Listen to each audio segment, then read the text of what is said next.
In this video, we're going to take a quick look at the ASSURE Instructional Model. This model was developed in 1999 and is heavily influenced by Gagne's Events of Instruction.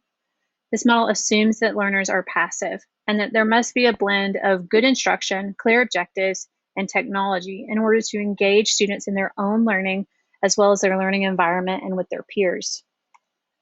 The ASSURE model has 6 steps, which we are going to look at each quickly. The first is analyze learners. Look at their attributes like age, gender, cultural backgrounds, and interests. Look at prior competencies, as well as their learning styles as individuals and as a group. Next, select your state standards. You want to create a statement focused on what the learner will know and demonstrate based on those standards you've chosen. And you want to write this in simple terms so it is easily understood by the learner. Next, you're going to select strategies, technology, media, and materials. You want to select these based on your objectives. Think about what would work best to facilitate the results desired. These technologies and materials can range from whiteboards to smartboards and everything in between. There's a wide range of technology and materials available. Next, evaluate how you're going to utilize the technology. How will you practically use the tools, programs, and materials you've chosen? Consider the learning environment as well.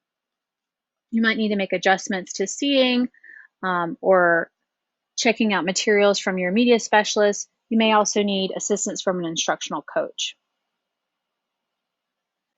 Next is to require learner participation. The best way to require participation is to plan. When you make a clear plan that states your expectations in the order that you expect your students to complete activities, it leaves very little downtime for students to become unengaged. So plan. Be very clear in what you expect. Lastly, you're going to evaluate and revise. This is where you can look to see if there's any improvements that are needed based on your own anecdotal information and data that you witnessed. You can look at the effectiveness of the tools and technology you had chosen. Were they what you expected? Could they have been used differently? Or should you have chosen different tools and materials and technology? And lastly, feedback from the students is a great way to get information about your lessons or units.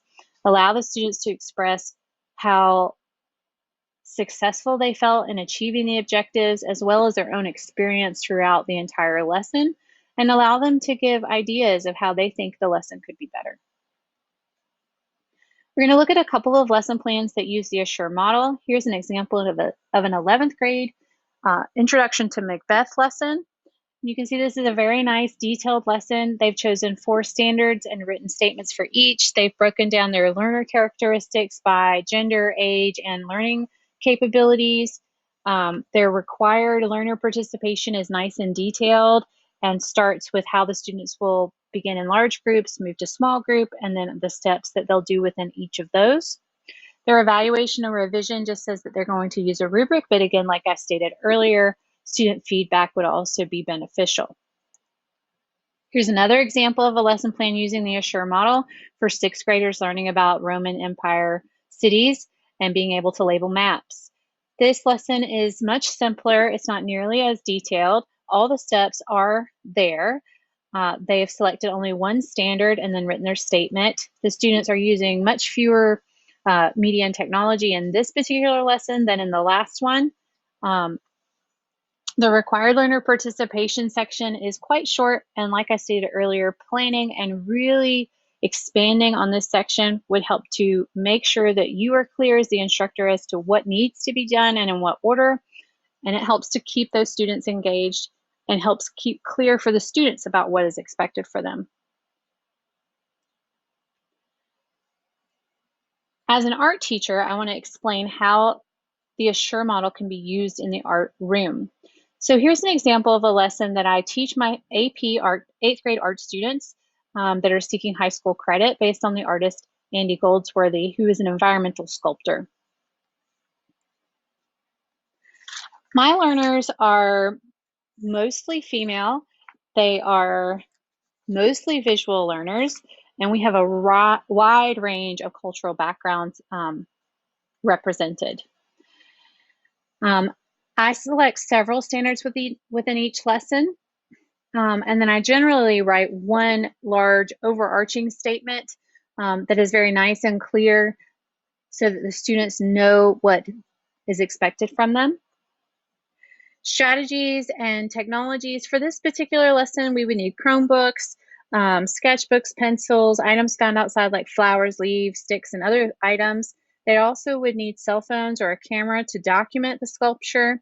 In our particular school, we have a 1-to-1 ratio, so I wouldn't need any additional help from the media center per se, but I do have a few additional Chromebooks in my classroom and chargers for students that might forget theirs or not have charged theirs. And I would need to check out a couple of additional digital cameras in case I have students who don't have access to cameras or their own cell phones, which would follow under that utilization of technology. Required learner participation. I like to start out as teacher-centered, giving presentations and PowerPoints and showing quick videos of an artist who's at work. Then I allow the students to move more into student-centered, where they would work on their Chromebooks in Google Classroom to complete a critique using the Feldman art criticism model based on one of Annie Goldsworthy's pieces that they are allowed to choose. Then I would move back to where I'm giving demonstrations on how to construct the sculptures. And then the students are set free to go out and create their own sculptures outdoors and then photograph them and upload their photographs. Evaluation. In art, we use rubrics for their activities and their projects, but we also do a class critique where we can openly discuss the project and the results that were achieved. We can give constructive criticism to one another. But another thing that might be nice to include in this lesson is an anonymous survey on Google Classroom where students who might not feel comfortable stating that in front of the whole class could then give their feedback online. And here are some examples of my students' work from this particular lesson. I want to thank you for joining me today, and I hope you learned something that you can take back to your class.